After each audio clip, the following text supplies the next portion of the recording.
ভয়ঙ্কর ব্রিজ, হ্যাঁ, যেই ব্রিজটা আদৌ পর্যন্ত এখানে মনে হয় যে কোনো গাড়ি আজও পর্যন্ত উঠতে পারে নাই ওই ব্রিজে।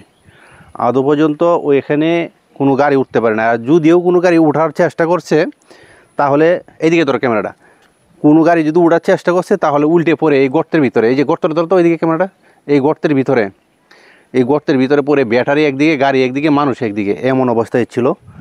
আর আমি নিজেও একদিন ভুক্তভোগী হয়েছি, আমার বাইক নিয়ে উল্টে পড়েছি। হ্যাঁ, অতএব ওই ব্রিজে এখনও পর্যন্ত কোনো গাড়ি ওঠে নাই। ওটা আমি নাম রাখছি ভয়ঙ্কর ব্রিজ। অতএব আমি না, যারা আছে সবাই কিন্তু এটা ভয়ঙ্কর ব্রিজ হিসাবেই আখ্যায়িত দিয়েছে। বলতে এখানে সন্ধ্যার পর যদি আপনি একলা এসে কোনো অ্যাক্সিডেন্ট করেন তো শুধু পরেই থাকবেন, আপনাকে কেউ দেখবে না, কারণ মানুষের চলাচলটা একেবারেই কম।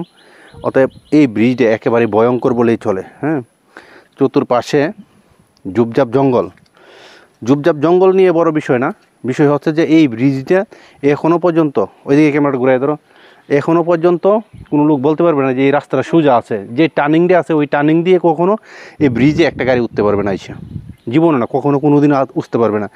আর যদি কেউ যদি সাহস করে ফেলা যে একটা অটো কি একটা পিক আপ তুলবে, তাহলে ও মনে হয় যে আর বাঁচবে না, অ্যাক্সিডেন্ট করবেই অনিবার্য। অতএব একটা মোটর সাইকেলেই ওই ব্রিজে উঠতে পারে না। অতএব এখানে যারা সাহস করে অটো তোলার চেষ্টা করছে তারা সবাই কিন্তু দুর্ঘটনার তলে পড়ছে। বেশিরভাগই দুর্ঘটনার তলে পড়ছে, অটো অ্যাক্সিডেন্ট করছে, ভেঙে গেছে, পড়ে গেছে, ব্যাটারি সহ সিটে দূরে গিয়ে পড়ে গেছে।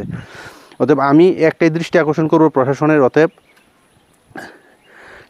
স্থানীয় নেতাবিন্দুদের, যে এই ব্রিজটা তো সরানো যাবে না, কিন্তু ওই রাস্তাটারে টার্নিংটা সোজা করে দিয়ে, অতএব দুই পাশ দিয়েই পাট্টা বসাই দিয়ে, অতএব মানুষ উঠানামার একটা ব্যবস্থা করার মতো একটা সুব্যবস্থা করার জন্য। কিন্তু এখানে না হয় এটা বড় দুর্ঘটনা ঘটতে পারে যে কোনো সময়। আর অতএব দুর্ঘটনা ঘটতে আছে প্রতি বছরই 2-4-5 জন অ্যাক্সিডেন্ট হয়েই যেন 2-4-5টা গাড়ি উল্টে পড়ে ওই জায়গায়।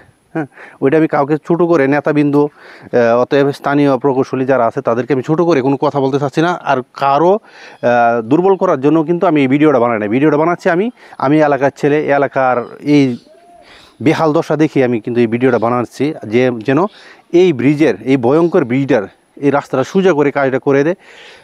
সেটা সরকারের প্রতি, অতএব স্থানীয় নেতাবিন্দুদের প্রতি আমার দৃষ্টি আকর্ষণ থাকবে যেন এই কাজটা দ্রুত গতিতেই শুকনার সিজনে করে দিলে আমরা যারা আছি পাবলিক, তাদের জন্য একটু সুযোগ সুবিধা হবে যে চলাফেরাটার। এখনও একেবারে ভয়ঙ্কর অবস্থায় আছে, এই দিক দিয়ে চলার একেবারেই খুব কষ্টজনক। এখান দিয়ে মোটর সাইকেল আসতে গেলেও মানে বিরাট বড় একটা রিস্ক হয়ে বলেই মনে হয়। আমি এখানেই বিদায় নিচ্ছি। যারা আমার ভিডিওটা দেখবেন অবশ্যই লাইভ শেয়ার করে দিবেন, যেন প্রশাসনের দৃষ্টি আকর্ষণ করেছি।